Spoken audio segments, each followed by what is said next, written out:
Welcome to Prince Shorthand House, progressive monthly October edition. I am going to dictate at the rate 80 words per minute, exercise number 14. This exercise will help you in your upcoming exams like SSC, DSSB, Railways, and other allies. Be ready.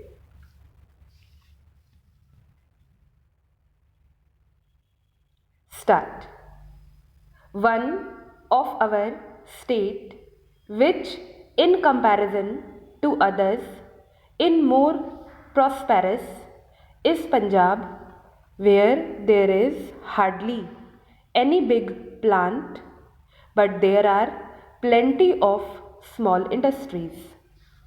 Some states which are full of big plants are low down in the scale of per capita income in spite of the development of industry because agriculture is not developing.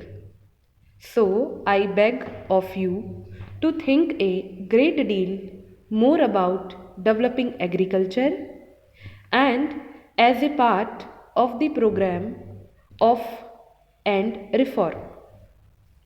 That program must be completed. After 60 years of independence, our program of land reform has not been fully implemented for various reasons and because of various pressures. This must be borne in mind.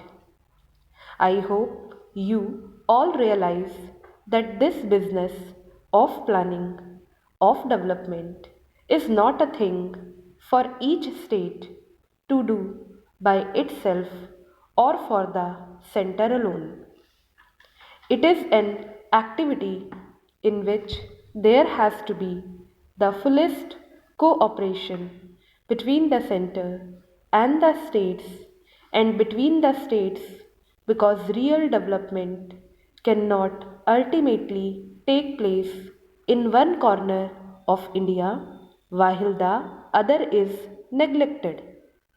There is sometimes an unfortunate rivalry between states over something or the other. Healthy competition is good, but this rivalry is not a good thing, and you must look upon this whole planning and developmental process as one complete whole for India with the states and the center cooperation all the time. In the last 12 or 13 years, we have gathered much experience in planning through success and failures. I think that on the whole, we plan well. I think also that on the whole, we do not implement well. It is not good to have a theoretical plan and not implement it fully. Planned development is a complicated matter which takes you right down to the lowest rungs of the administrative ladder. To some extent, I have a feeling that these rungs of administrative ladder are not functioning as they ought to. We have some very good administrator, but it is not a good man by himself who can do much. The whole tone of the administration has to be improved right down to the revenue official and other officials. Sometimes there is a conflict between one department and another. Therefore, each state has to tone up its administration and ministers have to give little more time to administrative work.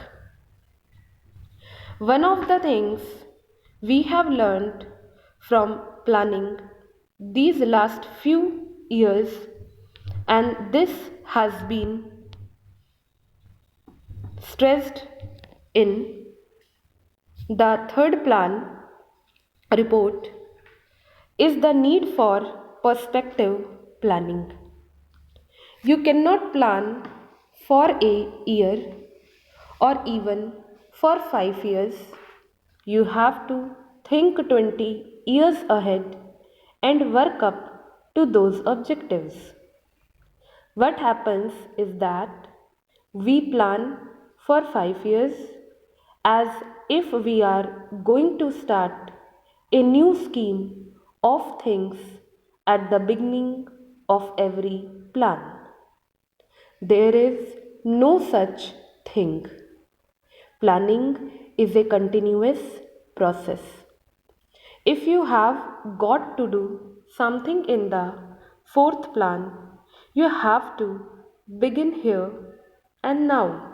Not, of course, spending large sums of money, but still laying the foundations for it so that when the time for the fourth plan comes, it assured of a good start. We lose much time in the initial stages on any project. This is totally unnecessary. Therefore, I think in your agenda there is provision for the preparation of the fourth plan. Those arrangements must proceed now in the middle of the third plan. In the notes supplied to me, I remember to have read a statement that we are now in the middle of the 55 years of planning since independence. 55 years is an adequate time, and therefore half of this period is a good time to make an appraisal of the situation. I would beg of you to remember that although what you have already done is important, it is not very important by itself. An odd factory or factories or something else you put up, you have to go to the roots of the economic problem. The roots lie in agriculture and the enormous material in the form of 950 million or more people.